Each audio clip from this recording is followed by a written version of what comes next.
जय श्री माता जी।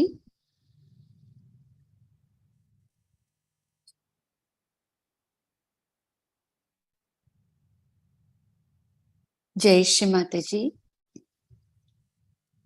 ఈ ప్రాతకాల ధ్యాన కార్యక్రమానికి వచ్చిన సహజయోగులందరికీ కూడా ఆత్మపూర్వకమైన స్వాగతం.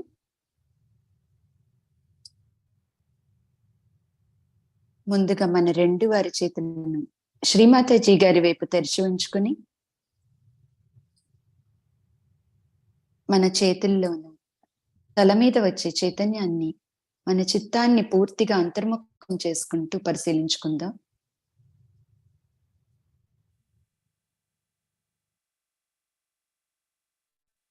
అమ్మ యొక్క బొట్టు వంక చూస్తూ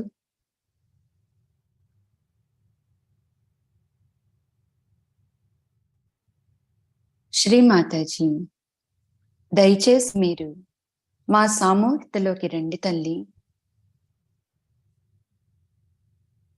మీరే సాక్షాత్ శ్రీ వాగ్దేవత, మీరే సాక్షాత్ శ్రీ సర్వమంత్ర సిద్ధి ప్రదాయిని. చేసేది చేయించేది అన్నీ మీరే తల్లి. మేం కేవలం మీ యొక్క పనిముట్లు మాత్రమే. శ్రీమాతాజీ, దయచేసి మీరు మీ యొక్క సమస్తమైన శక్తులతో వచ్చి మా అందరి సహస్రారాల్లో, మా హృదయాల్లో కొలువై ఉండండి తల్లి.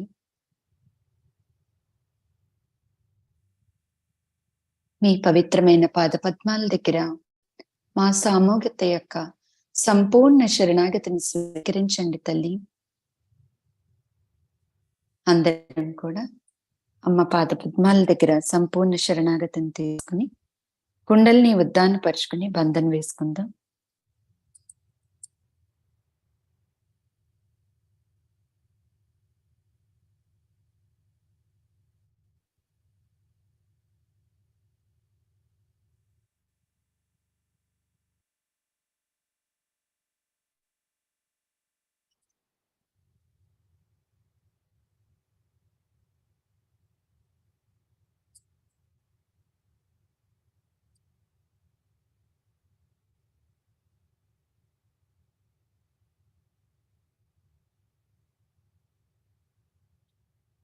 తల్లిని పూర్తిగా మన సహస్రారంలోకి ఆహ్వానించుకుంటూ 3 మహామంత్రాలు శ్రీ గణేష మంత్రం తీసుకుందాం.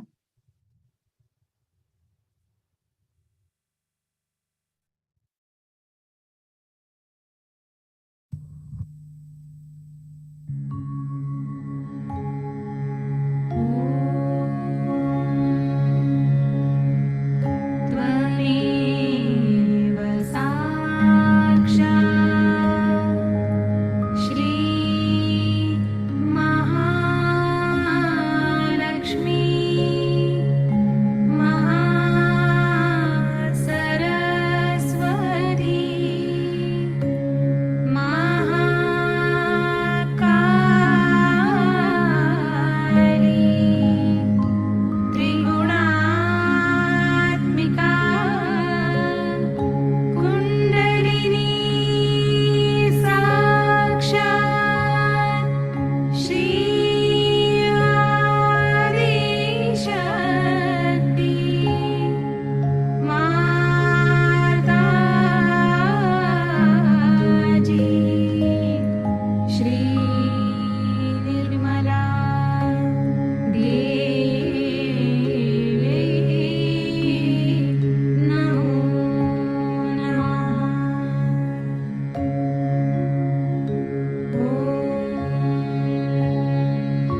మన రెండు అరచేతులను భూమాత మీద ఉంచుకుని చిత్తం భూమాత అంతటా వ్యాపింప చేసుకుంటూ, అమ్మా భూమాత, దయచేసి మా సూక్ష్మ శరీరంలో ఉన్న సమస్తమైన దోషాలను, బాధలను, అన్ని రకాల అసమతుల్యతలను పూర్తిగా మీ యొక్క భూతత్వంలోకి తీసుకోండి తల్లి. ఓ పృథ్వీమాత, మీ యొక్క అనంతమైన సహనాన్ని, ఓర్పును, గురుత్వాకర్షణ శక్తిని మా అందరికీ ప్రసాదించండి తల్లి. శ్రీ ఆది భూమిదేవి సాక్షాత్ మంత్ర. ఓం త్వమేవ సాక్షాత్ శ్రీ ఆది భూమిదేవి సాక్షాత్ శ్రీ ఆదిశక్తి మాతాజీ శ్రీ నిర్మలా దేవ్యై నమో నమః.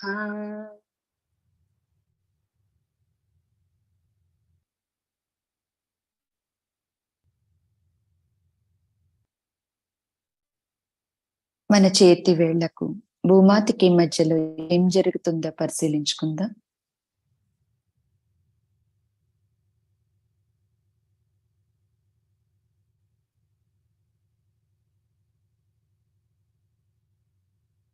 మన ఎడమ చేతిని శ్రీమాతాజీ గారి వైపు, కుడి చేతిని భూమాత మీద, చిత్తాన్ని పూర్తిగా మన ఎడమ మూలాధారం చక్రం నుంచి ఎడమ ఆజ్ఞ వరకు ఇడానాడిలో ఉంచుతూ,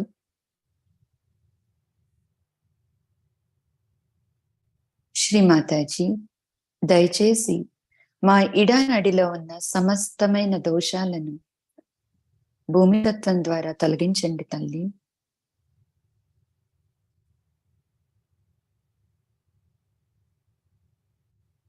శ్రీమాతాజీ, దయచేసి మా ఎడమ శరీర భాగంలో ఉన్న శ్రీ మహాకాళి, శ్రీ భైరవనాథుని యొక్క శక్తులను పూర్తిగా జాగృతి చేయండి తల్లి.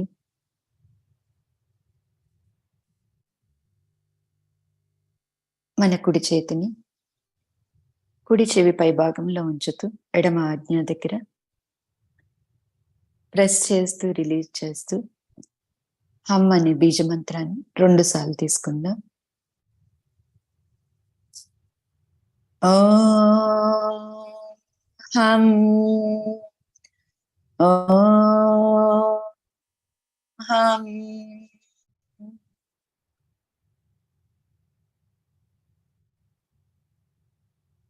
శ్రీమాతాజీ, మాలో ఉన్న ప్రత్యహంకారాన్ని, మాలో ఉన్న అన్ని రకాల కట్టుబాట్లను మేము ఆత్మస్వరూపులుగా సంపూర్ణంగా తయారవుటకు ఏర్పడుతున్న అన్ని రకాల కట్టుబాట్లను పూర్తిగా తొలగించండి తల్లి.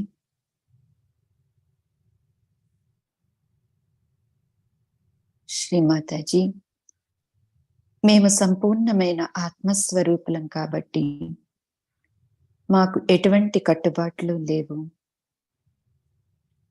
మేము శుద్ధ ఆత్మస్వరూపులం మాత్రమే తల్లి.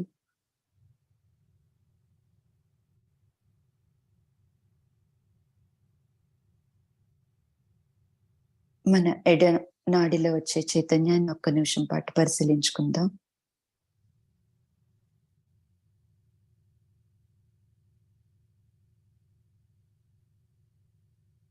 మన కుడి చేతిని శ్రీమాతాజీ గారి వైపు, ఎడమ చేతిని ఆకాశం వైపు, చిత్తాన్ని మన కుడి స్వాదిష్టాన చక్రం నుంచి కుడి ఆజ్ఞ వరకు, ఎడమ చెవి పైభాగం వరకు, శ్రీమాతాజీ, దయచేసి మా పింగళ నాడిలో ఉన్న సమస్తమైన దోషాలను ఆకాశతత్వం ద్వారా తొలగించండి తల్లి.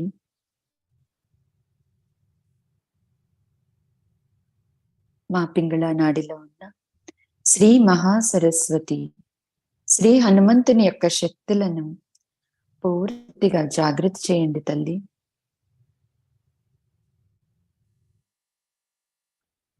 మన ఎడమ చెవి పై భాగంలో ఉన్న కుడి ఆజ్ఞ దగ్గర ఉంచుతూ ప్రెస్ చేస్తూ రిలీజ్ చేస్తూ ఓం క్షం అనే బీజ మంత్రం 2 సార్లు. ఓం క్షం ఓం క్షం.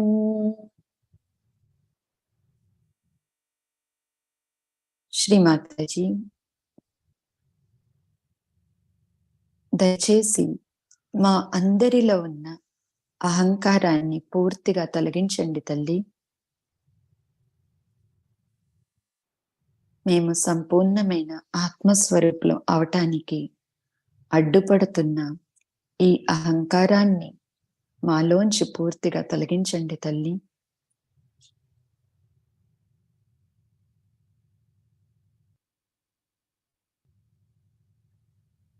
మన కుడి చేతిలో వచ్చే చైతన్యాన్ని ఒక్క నిమిషం పాటు పరిశీలించుకుందాం.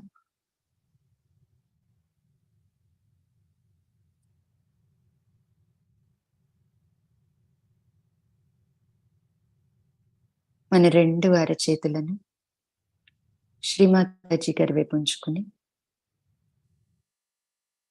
మన 2 అరచేతుల్లో సమానమైన చైతన్యం వస్తుందో లేదో పరిశీలించుకుందాం.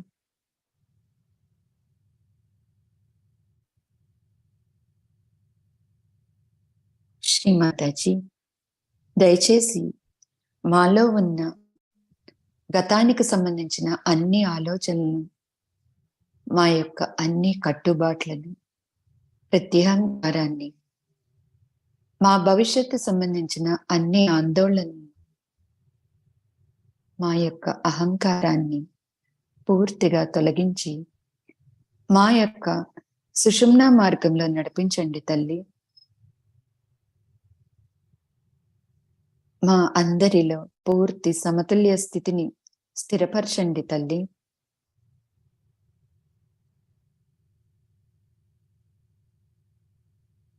మన మధ్య మార్గం ద్వారానే మనలో ఆధ్యాత్మిక ఉన్నతి అనేది రావటం జరుగుతుంది. అందుకు మనలో ఇంకా ఏమైనా ఎడమవైపు కుడివైపు సమస్యలున్నా అవన్నీ అమ్మకు సమర్పించుకుంటూ మధ్య మార్గంలో ఉంచమని ఆత్మపూర్వకంగా ప్రార్థిస్తూ మన చిత్తాన్ని మూలాధారం నుంచి సహస్రారం వరకు నడుపుకుంటూ ఓంకారం 3 సార్లు తీసుకుందాం.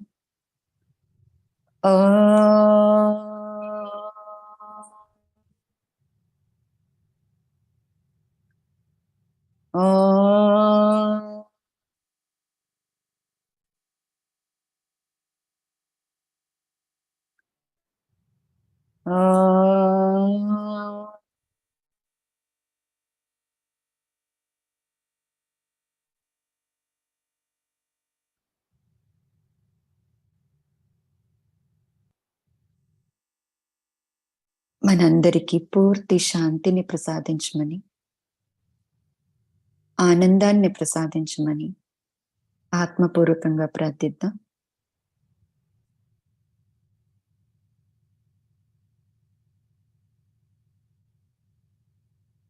నెమ్మదిగా మన 2 అరచేతులను భూమాత మీద ఉంచుకుంటూ చిత్తాన్ని పూర్తిగా మూలాధార చక్రం యొక్క మధ్య భాగంలో ఉంచుకుంటూ మన పూర్తి చిత్తం మూలాధార చక్రంలో ఉన్న అమ్మ యొక్క పాదపద్మాల దగ్గరే ఉంచుకుంటూ శ్రీమాతాజీ, దయచేసి మీరు మా అందరి మూలాధార చక్రాల్లోకి శ్రీ గణేశం రూపంలో రండి తల్లి.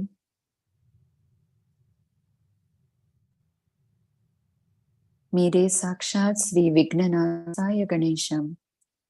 దయచేసి మా ఆత్మోన్నతికి ఏర్పడుతున్న అన్ని రకాల అడ్డంకులను, ఈ ధ్యానంలో ఏర్పడుతున్న అన్ని రకాల అవరోధాలను పూర్తిగా తొలగించండి తల్లి.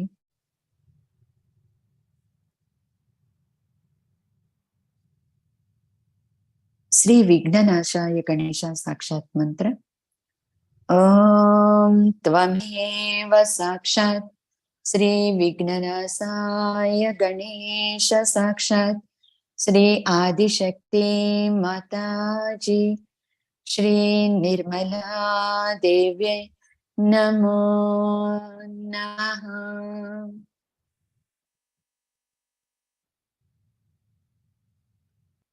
శ్రీ మాతాజీ, దయచేసి మా అందరిలో శ్రీ గణేశుని యొక్క సంపూర్ణ తత్వాన్ని, పూర్తి అబోధిత తత్వాన్ని, శుద్ధతను, విచక్షణ జ్ఞానాన్ని పూర్తిగా స్థిరపరచండి తల్లి.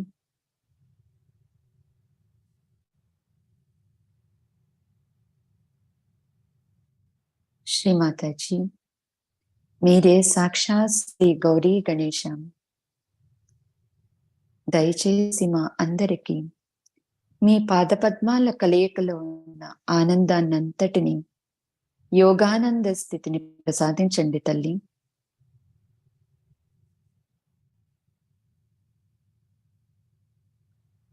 నిమ్మగా మన చిత్తాన్ని కుండలిని మాత దగ్గరికి తీసుకొచ్చుకుంటూ, అక్కడ వచ్చే కుండలిని యొక్క కదలికలను పరిశీలించుకుంటూ, చిత్తాన్ని కుడి స్వాదిష్టాన చక్రం మీద ఉంచుతూ, మన ఎడమ చేతిని కుడి స్వాదిష్టాన చక్రం మీద ఉంచి, శ్రీ మాతాజీ, మీరే సాక్షాత్ శ్రీ చిత్ శక్తి, మీరే సాక్షాత్ శ్రీ చిత్త నిరోధిని. దయచేసి మా అందరి చిత్తాల్లో ఉన్న అధికమైన వేడిని, మలినాలను పూర్తిగా తొలగించండి తల్లి. మా చిత్తాన్ని పూర్తిగా శాంతపరచండి తల్లి, నిర్మలపరచండి తల్లి. పూర్తి నిర్మల చిత్తాన్ని ప్రసాదించండి తల్లి.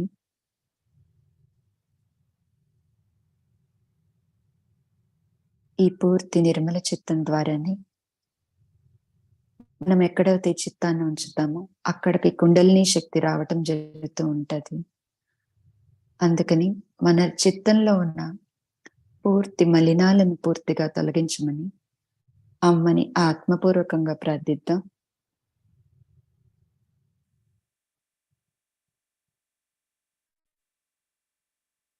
శ్రీ మాతాజీ, మా అందరి చిత్తాలని పూర్తిగా శక్తివంతం, చైతన్యవంతం, ప్రకాశవంతం చేయండి తల్లి.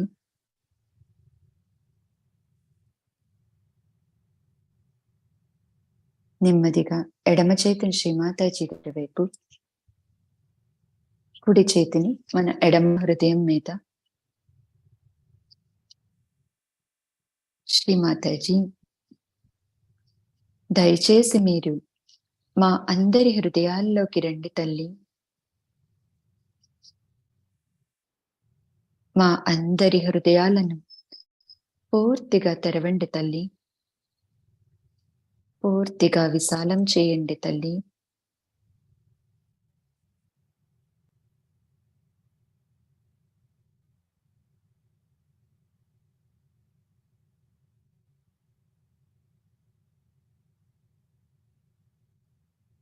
మన హృదయాల్లో అమ్మ యొక్క పవిత్రమైన పాదపద్మాలను సదా పూజించుకునే మహాభాగ్యాన్ని మా అందరికీ ప్రసాదించండి తల్లి.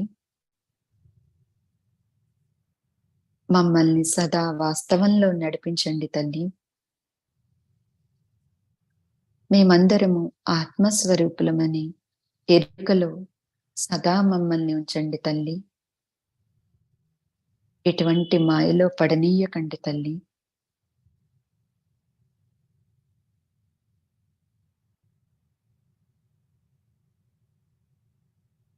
నెమ్మదిగా మన చిత్తాన్ని మన సహస్రారంలోకి తీసుకొచ్చుకుంటూ, మన కుడి చేతిని సహస్రారంలో బోలించుకుని, మన సహస్రారం యొక్క 1000 దళాలని పూర్తిగా తెరవమని అమ్మని ఆత్మపూర్వకంగా ప్రార్థిస్తూ, అక్కడ కొద్దిగా మసాజ్ చేస్తూ 7 సార్లు సవ్య దిశలో తిప్పుతూ 3వ మహామంత్రం, ఓం త్వమేవ సాక్షాత్ శ్రీ కలకీ సాక్షాత్ శ్రీ సహస్రార స్వామిని मोक्षप्रदायिनि माताजी श्री निर्मला देव्यै नमो नमः. మన కుడి చేతిని 2 అంగుళాల పై భాగంలో ఉంచుకుంటూ మన బ్రహ్మరంధ్రం ద్వారా వచ్చే చైతన్యాన్ని పరిశీలించుకుందాం.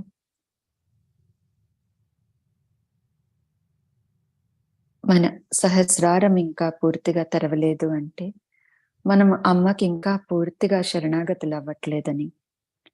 శ్రీమాతాజీ మా అందరి సంపూర్ణ శరణాగతిని పూర్తిగా స్వీకరించి మా సహస్రదళ పద్మాన్ని పూర్తిగా తెరవండి తల్లి.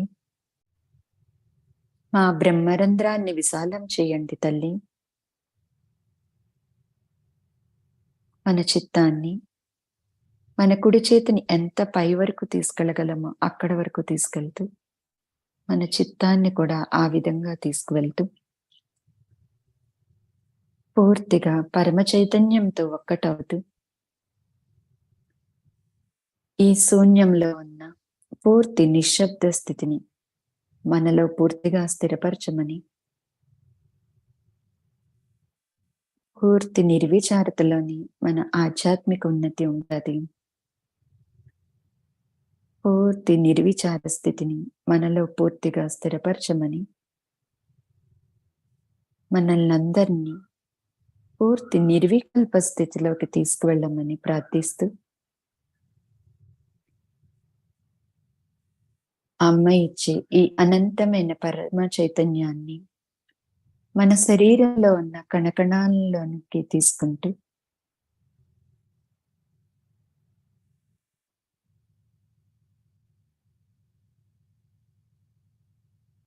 శ్రీ మాతాజీ గారు ఇచ్చిన శ్రీ రాధాకృష్ణ పూజ యొక్క 2వ భాగాన్ని ఈరోజు చూద్దామండి.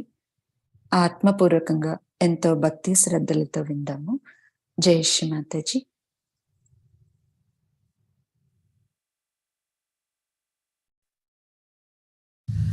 Last night, and today that the streets were all right. I said, let's go easily. After all, there's no problem.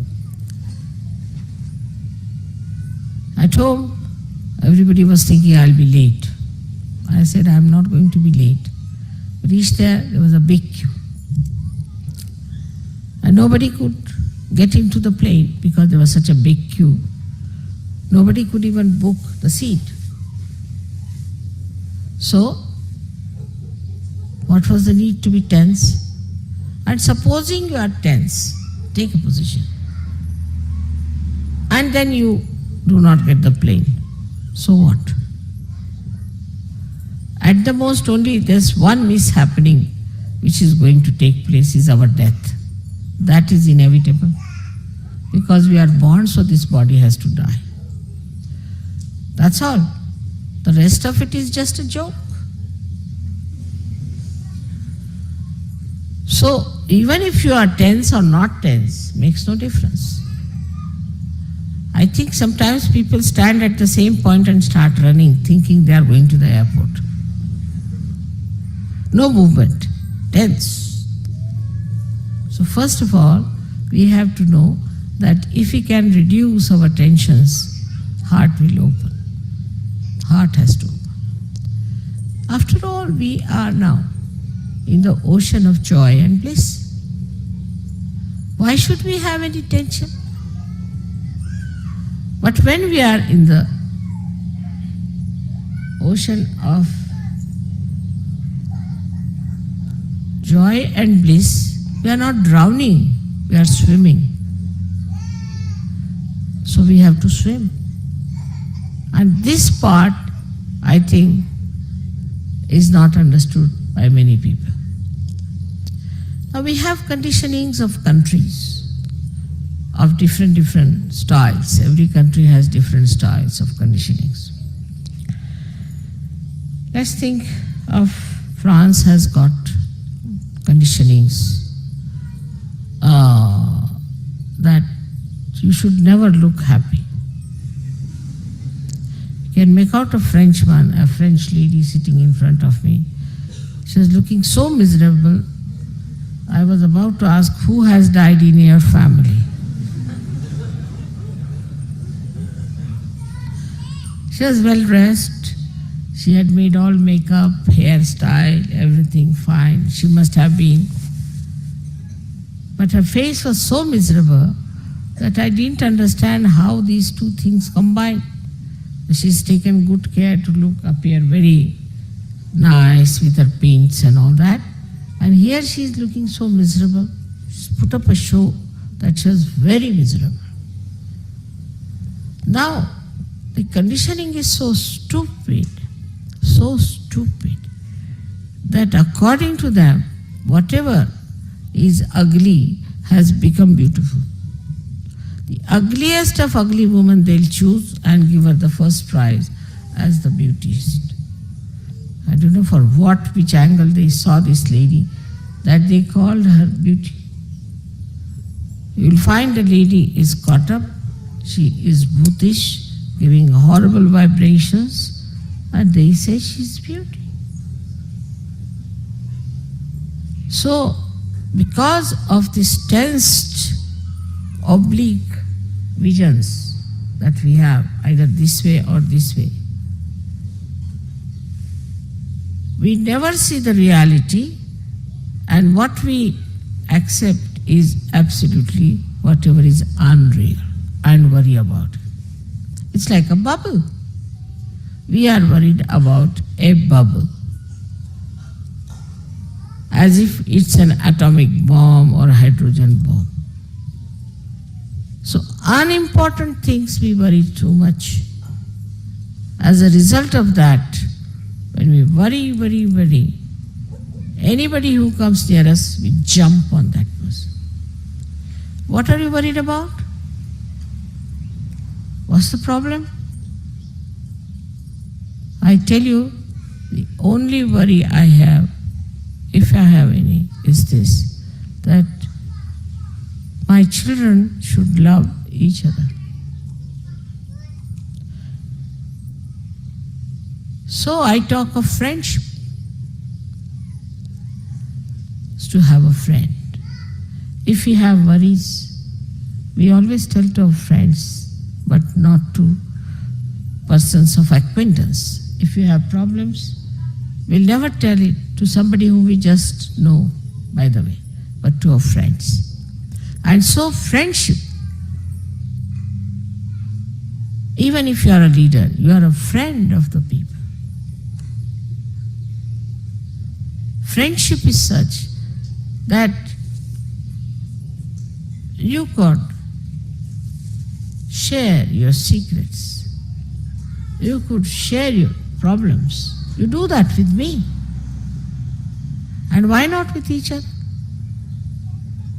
It's a question of understanding that Sahajogis are all really friends to each other. I think relationship of friendship is even higher than any other relationship we could think of. Because there's nothing to be gained out of a friendship. It never ceases, and you just enjoy the friendship, that's all. Then you can pull each other's legs sometimes. You could be a little joking with another person, making fun of another person. It's all right. It's friendship. But this is the purest form of understanding our relationships with each other. And a friend is the one who is always, for no rhyme and reason, concerned about his friend. Before Sahaja Yoga, you could have only one friend, or at the most two. Three meant a crowd. Cannot have three persons as your friends. But in Sahaja Yoga, we are all friends, pure. Friendship. Friendship of a very beautiful nature. That you enjoy the joy of another person. In vibrations you do. If you feel the vibrations of another Sahaja, you really enjoy.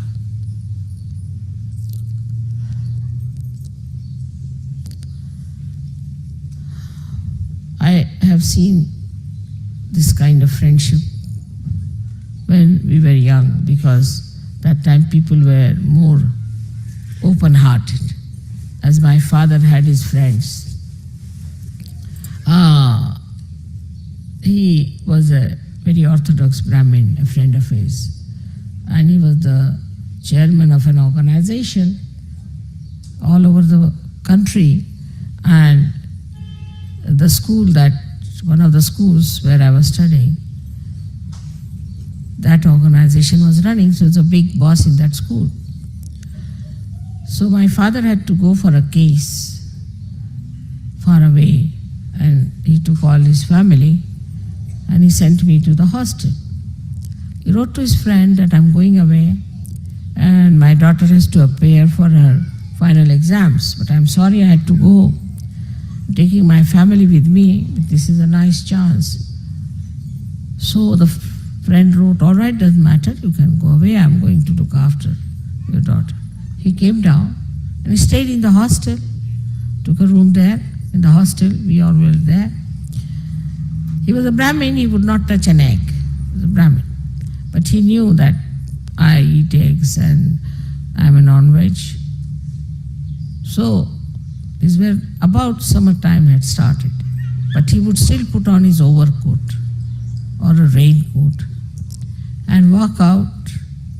I don't know from where he used to get eggs in the morning, bring it in his room, because it was a Brahmin school, and secretly cook the eggs for me. And then he would call me and give me the eggs to eat. I said, I don't need them. No, you have to have. Father has gone away, I have to look after. So sweetly. And he was the head of heads there, breaking his own rules and regulations for me, that he was making non-veg food. And then he would take all the, shells of the eggs in a paper, put it in the pocket, in a big overcoat, walk down and throw them somewhere. Then he would come with me to leave me for my exams. Evening again he was there waiting for me. He was such a big man, such a great man, very much respected. He was the head of the heads.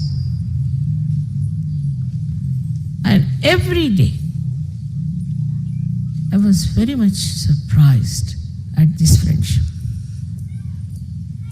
And nothing, I didn't see them talking about anything, or, they had nothing common as such, but just friendship. My father was a literary person, as you know, and this one was a social worker. My father was busy with politics. And such friends have seen, my father would go to jail, so his friends would come and take us away to their houses, and their wives would look after us, give us bath. No difference. I never felt any difference between their children and me. Moreover, we felt that they were looking after us more than their own children. First they'll give us bath. In friendship, one can really enjoy.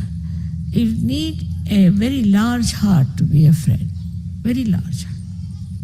If you look after your own child, support your own child, then you are a gone case for Sahaja.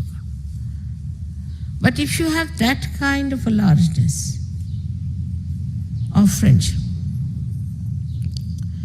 there's a nice story my father used to tell us about friends. Because my brother had lots of friends, they used to go about, gallivanting, this, that. And then he used to always criticize that father, your friends come in, they just look after your lawn sometimes because somebody's fond of lawn, then another does that, and you don't people discuss, argue anything, just I don't know how you enjoy each other's company. He said, no, we talk, it's not that.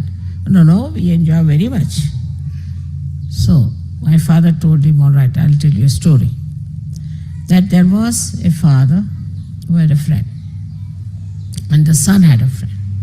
The modern times. I mean, modern these days, it's also old times, I should say. So, the father said to the son that, you see, friendship is where you can always rely on your friend, and your friend can rely on me. He said, really? Yes, he said so. Oh, my friends, I can rely. The boy said, I can rely on my friends. He said, really? Yes. So, father said, all right, let's test your friends and my friends. So they went down, they asked, the father went with the son and went to these friends of the son. And the son thought, he told the son that you have to say that I have murdered someone and help me. He said, all right.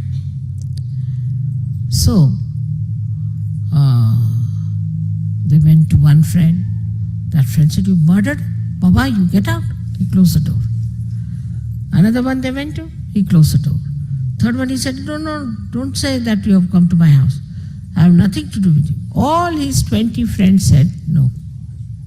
He said, all right, now let me go to one friend of mine. They went there. So they knocked at the door, door would not open. Then he shouted, I am here. So the boy started saying, look at this, your friend is not even coming. He said, no, just wait and see. So about 10 minutes later, the friend came and opened the door, took him inside. What's the matter? He said, I have murdered somebody. The father said, and so we have come to you for help. I knew something must be there. Because why will you come at this hour?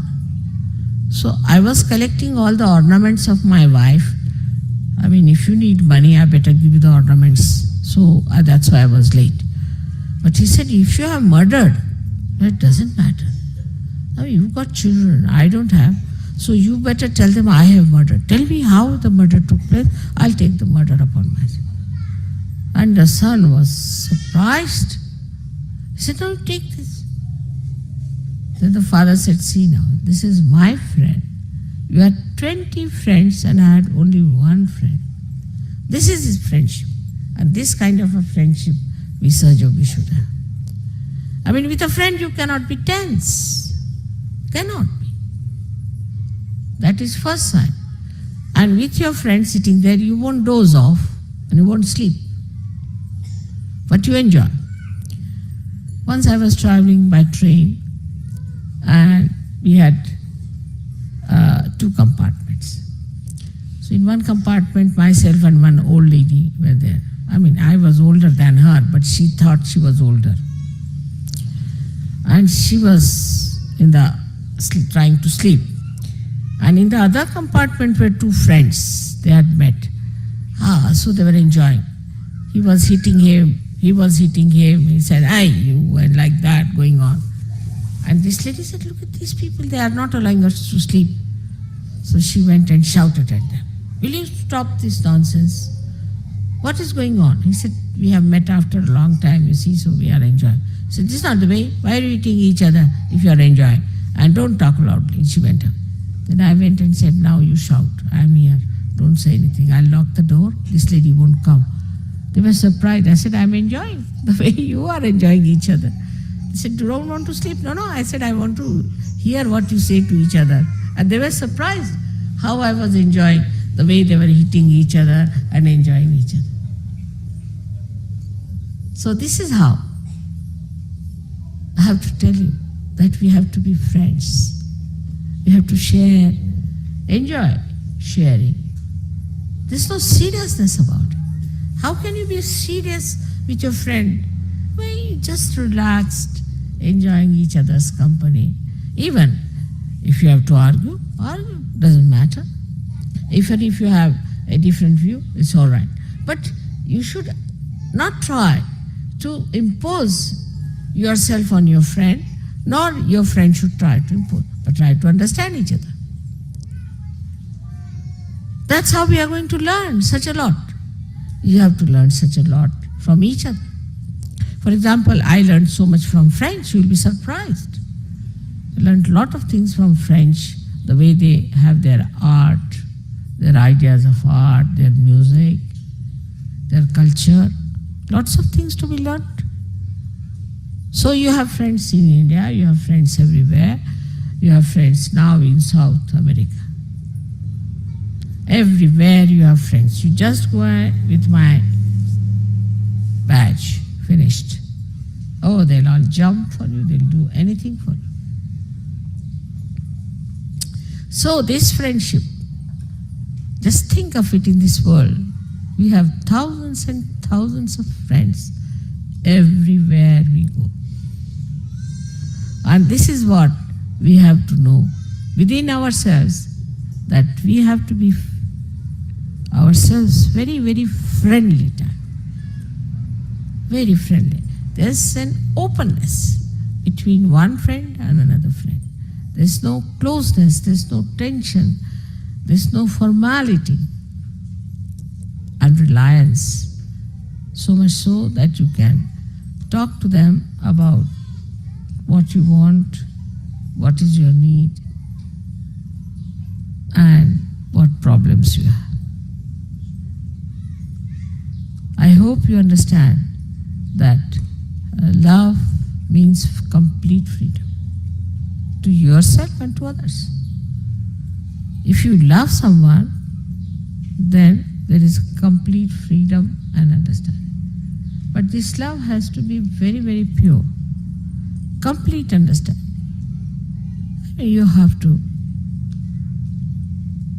feel that friendship, and you will feel very proud that you have so many friends, real friends. You have so many friends who are real friends. You will be so very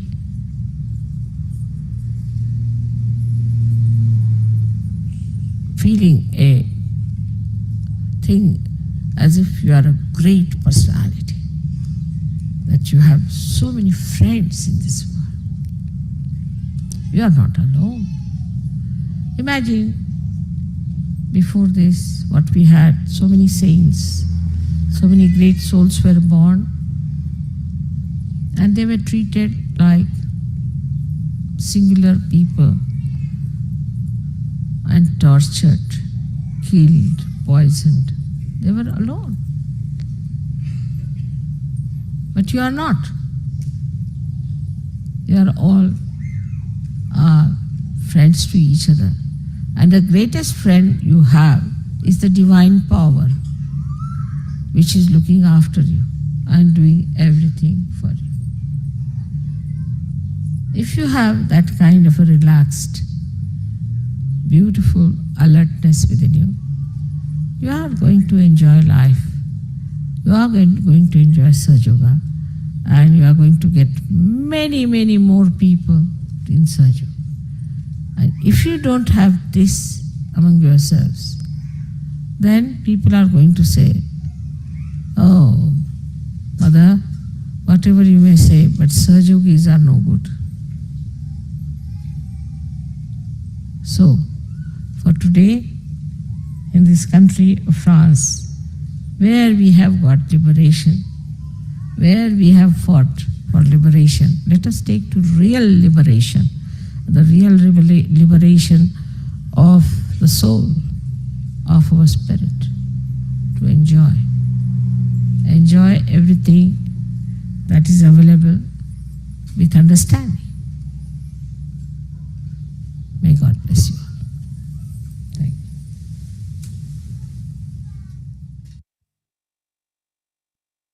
జై శ్రీ మాతాజీ. అందరం కూడా పూర్తి నిశ్శబ్ద స్థితిలో ధ్యానంలో ఉందామండి. జై శ్రీ మాతాజీ.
జై Shri Mataji.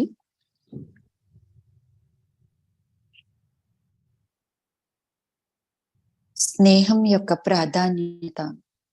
France దేశంలో 1989లో శ్రీ మాతాజీ గారు ఇచ్చిన అమృత వాక్కుకి తెలుగులో అనువాదము 2వ భాగము.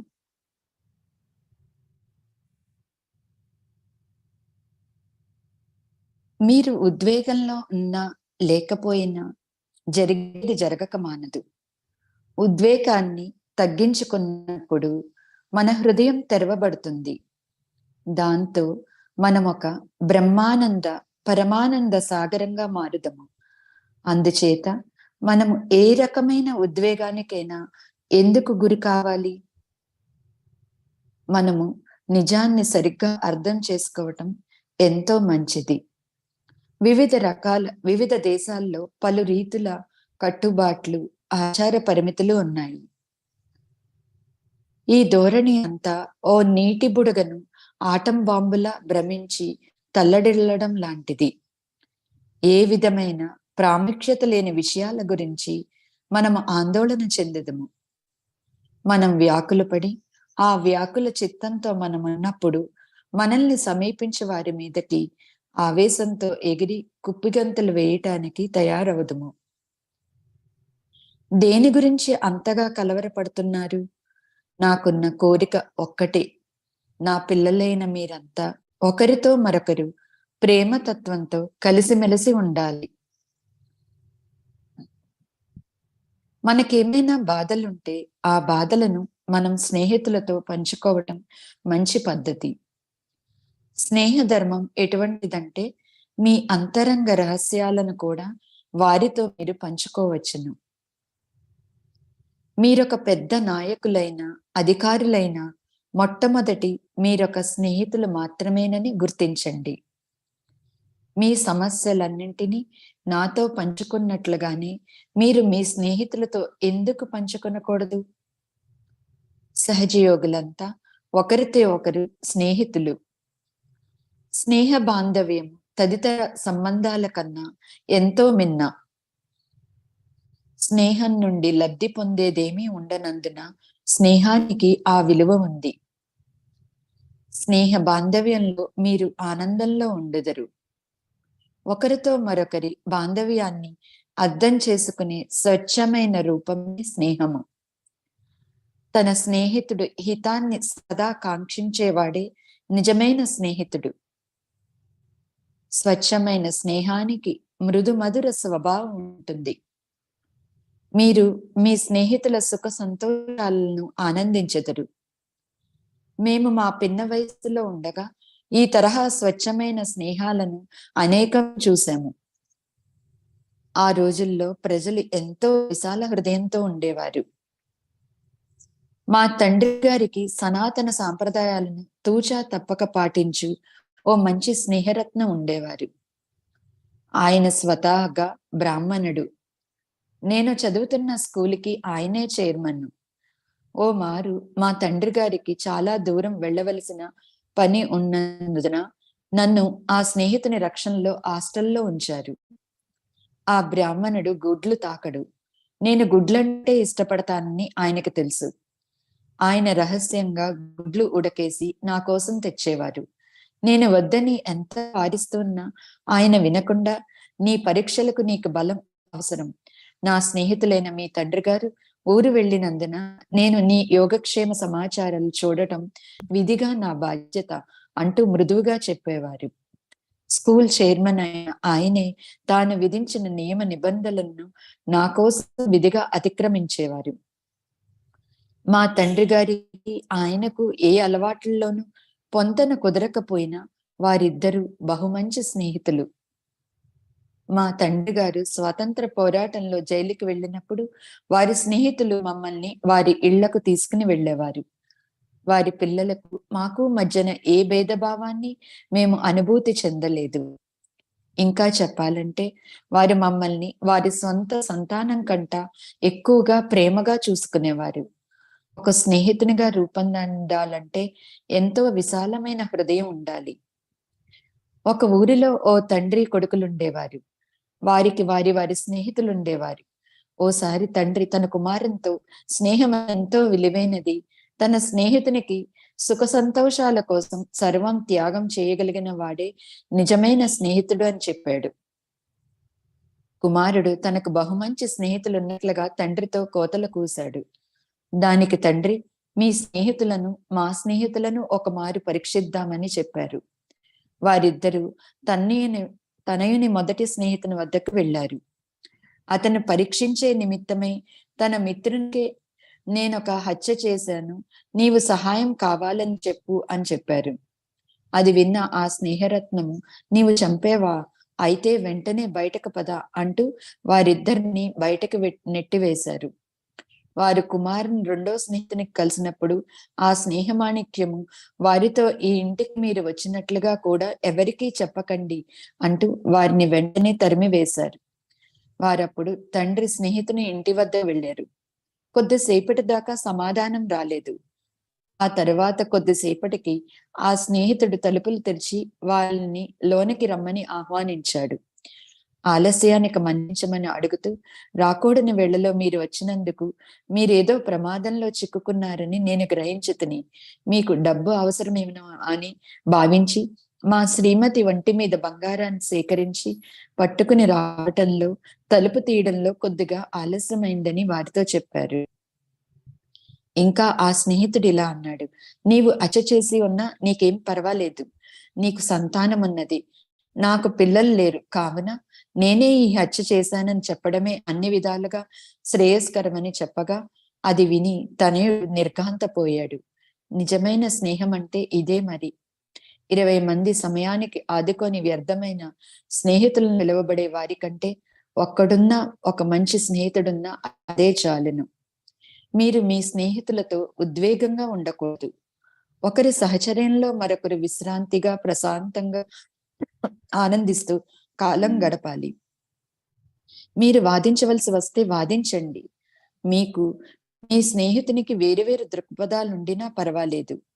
స్నేహితుడు అభిమతానికి విరుద్ధంగా అతడి మీద మీ అభిప్రాయాలను బలవంతంగా రుద్దవలసిన పని లేదు. ఒకరిని మరొకరు చక్కగా అవగాహన చేసుకు ప్రయత్నించండి. ఆ విధంగా మనం ఒకరి నుండి మరొకరు పలు విషయాలను తెలుసుకోగలుగుతాం. నేను అనేక విషయాలను స్నేహితుల నుండి తెలుసుకున్నాను. ఫ్రెంచ్ దేశవాసులు వారి కళలు, సంగీతము, నాగరికత, సాహిత్యాల గురించి నాకు వివరించేవారు.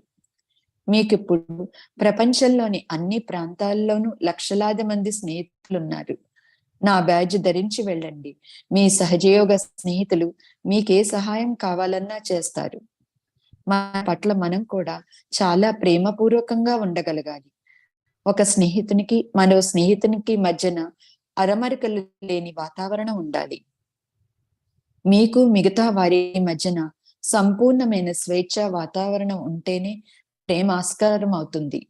అయితే ఈ ప్రేమ అతి స్వచ్ఛంగా, నిర్మలంగా ఉండాలి. ఈ రకమైన నిర్మలమైన స్నేహాన్ని అనుభూతి పొందినప్పుడు ఆ స్నేహితుల గురించి మీరు గర్విస్తారు. మీరు ఒంటరిగా మాత్రం లేరని గుర్తించండి.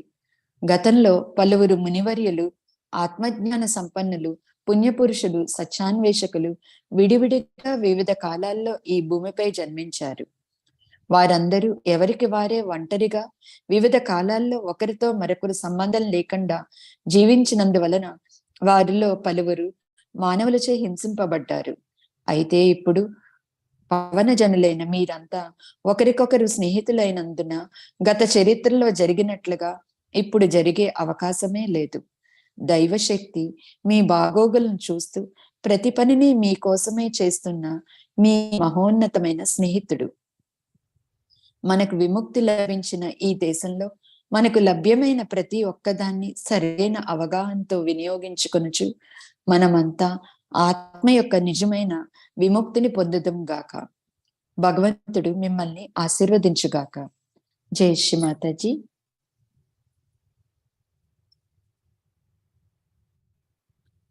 అమ్మ ఇచ్చిన ఈ ప్రేమపూర్వకమైన సందేశాన్ని, మధురమైన సందేశాన్ని మనలో పూర్తిగా స్థిరపరచుకుంటూ సహజయోగుల అందరి మధ్యలో ప్రేమతత్వాన్ని అమ్మని ప్రేమించినట్లే మనం అందరినీ ఒకరినొకరు ప్రేమించుకుని శక్తిని, ప్రేమతత్వాన్ని, స్నేహభావాన్ని మన అందరిలో పూర్తిగా స్థిరపరచమని ఆత్మపూర్వకంగా ప్రార్థిస్తూ, అమ్మ శ్రీమాతాజీ, ఈ ధ్యానాన్ని మీ యొక్క పవిత్రమైన పాదపద్మాలకు సమర్పిస్తున్నాం తల్లి. ఈ ధ్యానం ద్వారా మీ యొక్క అనంత కోటి ఆశీర్వాదాలను మా సామూహికత అంతటికి, ఈ విశ్వం అంతటికీ ప్రసాదించండి తల్లి. అందరినీ పూర్తి సమతుల్య స్థితిలో శాంతితో ఉంచండి తల్లి. శ్రీమాతాజీ, మమ్మల్ని మీ యొక్క మంచి పనిముట్లుగా తీర్చిదిద్దండి తల్లి. మీ దైవ కార్యాన్ని చేయగలిగే శక్తిని మా అందరికీ ప్రసాదించండి తల్లి. జై శ్రీమాతాజీ. అందరం కూడా కుండల్ని ఉద్దానపరుచుకుని బంధన వేసుకుందాం.